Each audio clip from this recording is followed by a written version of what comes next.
টানা বৃষ্টি ও উজান থেকে নেমে আসা পাহাড়ির ঢলে বিভিন্ন জেলার নদ নদীর পানি বিপদসীমার উপর দিয়ে বইছে। পানি লোকালয়ে ঢুকে বসতবাড়ি, ফসলি জমি, পুকুর ও মাছের ঘের ক্ষতিগ্রস্ত হওয়ায় বিপাকে পড়েছেন সাধারণ মানুষ। এদিকে বান্দরবান সহ পার্বত্য জেলাগুলোতে দেখা দিয়েছে পাহাড় ধসের শঙ্কা। প্রতিনিধিদের পাঠানো তথ্য এবং ছবি নিয়ে ডেস্ক রিপোর্ট।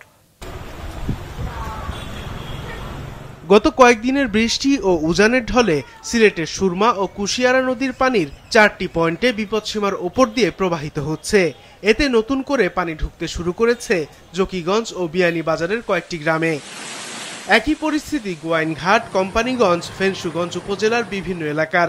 বসতবাড়ি, ফসলি জমি, গ্রামীণ সড়ক ডুবে যাওয়ায় ভোগান্তিতে সাধারণ মানুষ। সন্ধ্যার পর থেকে হঠাৎ ডাইক ভাঙ্গিয়া পানি ঢুকে আমরা ঘরের পিছিয়ে দিয়া, যার কারণে এগুলা যদি দেখি ভয়াবহ অবস্থা, ও কারণে ছোট ছোট বাচ্চা চিন্তা লই আমরা এখন নিরাপদ স্থানে যাওয়ার চেষ্টা করি। টানা বৃষ্টি ও পাহাড়ি ঢলে ব্রাহ্মণবাড়িয়ার আখাউড়ার অন্তত 10টি গ্রাম প্লাবিত হয়েছে। তলিয়ে গেছে ঘরবাড়ি, ফসলের ক্ষেত, রাস্তাঘাট। পানি ঢুকেছে স্থলবন্দর এলাকাতেও। প্রশাসনের পক্ষ থেকে খোলা হয়েছে 11টি আশ্রয় কেন্দ্র।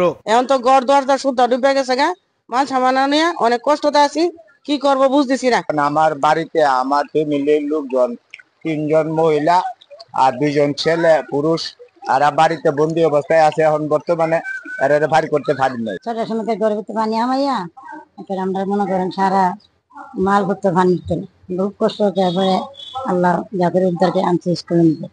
এদিকে গতকাল থেকে বৃষ্টি কমে যাওয়ায় নেত্রকোনার নদ নদীর পানি কমতে শুরু করেছে। নতুন করে বৃষ্টি না হলে আপাতত বন্যার শঙ্কা নেই, জানিয়েছে পানি উন্নয়ন বোর্ড। আমাদের এখানে পানি বাড়ছে, কিন্তু এখনো বন্যা হওয়ার পরিস্থিতি হয় নাই। কুড়িগ্রামের তিস্তা, ধরলা, দুধকুমার, ব্রহ্মপুত্র সহ সব নদ নদীর পানি আবারও বাড়তে শুরু করেছে। তলিয়ে যেতে শুরু করেছে নদী তীরবর্তী এলাকার নিম্নাঞ্চল। আমার বাড়িতে প্রচুর অসুবিধা, যাতায়াত অসুবিধা, লোকে ছাড়া তো কোনো পাশে যাওয়া যায় না।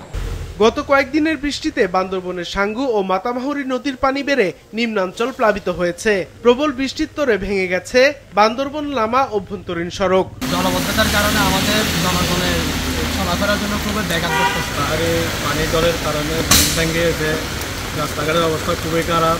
বন্যা পরিস্থিতি সামাল দিতে নানা উদ্যোগ নেওয়ার কথা জানিয়েছে জেলা প্রশাসন। 220টা আশ্রয়কেন্দ্র খোলা হয়েছে। আর তাছাড়াও আমাদের যতগুলো স্কুল আছে, এই স্কুলগুলোকেও রেডি রাখতে আমরা বলেছি এবং আমরা মনে করি আমাদের সক্ষমতা আছে। আগামী 24 ঘন্টায় চট্টগ্রাম বিভাগের গোমতী, মহুরী, ফেনী, হালদা, সাঙ্গু ও মাতামহুরী নদীর পানি সমতল বৃদ্ধি পেতে পারে। এর মধ্যে মহুরী, ফেনী, হালদা নদী সতর্ক সীমায় প্রবাহিত হতে পারে বলে জানিয়েছে বন্যা পূর্বাভাস ও সতর্কীকরণ কেন্দ্র। সাদেকুর রহমান সিদ্দিকী, মাছরাঙ্গা, নিউজ ডেস্ক।